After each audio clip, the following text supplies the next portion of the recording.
আসসালামু আলাইকুম প্রিয় দর্শক, কাছে এবং দূরে যে যেখান থেকে আমার ইউটিউব চ্যানেল সনিস কুকিং রেসিপি দেখছেন তাদের সবাইকে অনেক অনেক শুভেচ্ছা।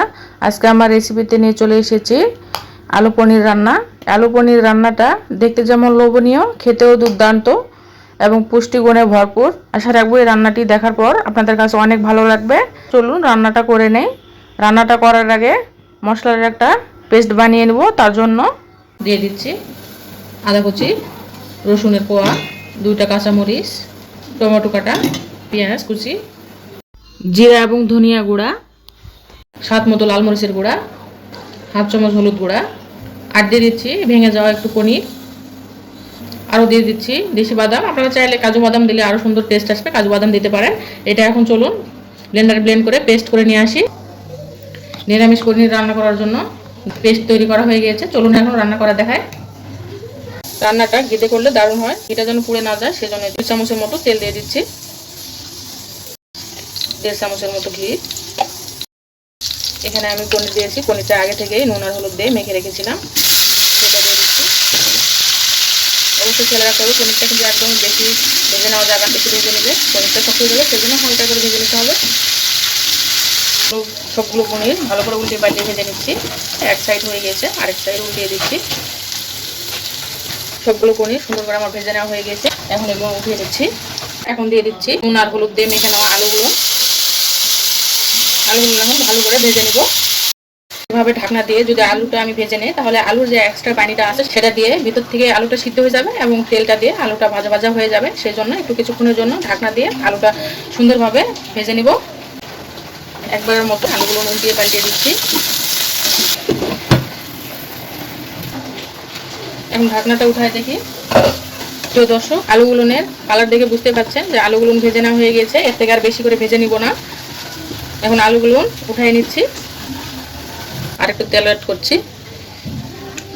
ফোড়নের জন্য হাফ চামচ জিরা দিয়ে দিচ্ছি, আস্ত জিরা দিয়ে দিচ্ছি, একটা তেজপাতা দিয়ে দিচ্ছি, দারচিনির টুকরো দিয়ে দিলাম, কালো একটা এলাচ। এরপর দিয়ে দিচ্ছি পেঁয়াজ কুচি।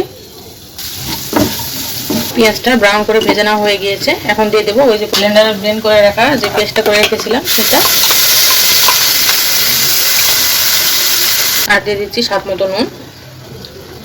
এটা এখন ভালো করে কষিয়ে নিচ্ছি, যাতে করে কাঁচা মশলার যে গন্ধটা আছে সেই গন্ধটা যেন না থাকে, সেজন্য।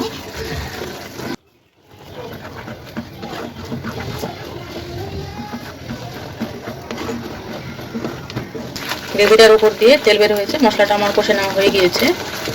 প্রথমে দিয়ে দিচ্ছি ভেজে নেওয়া যে আলুগুলো, সেগুলো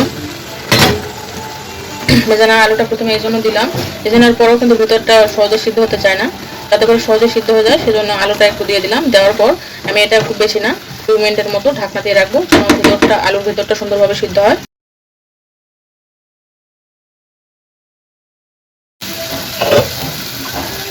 আলুটা আমার ভিতর থেকে সুন্দরভাবে সিদ্ধ হয়ে গিয়েছে।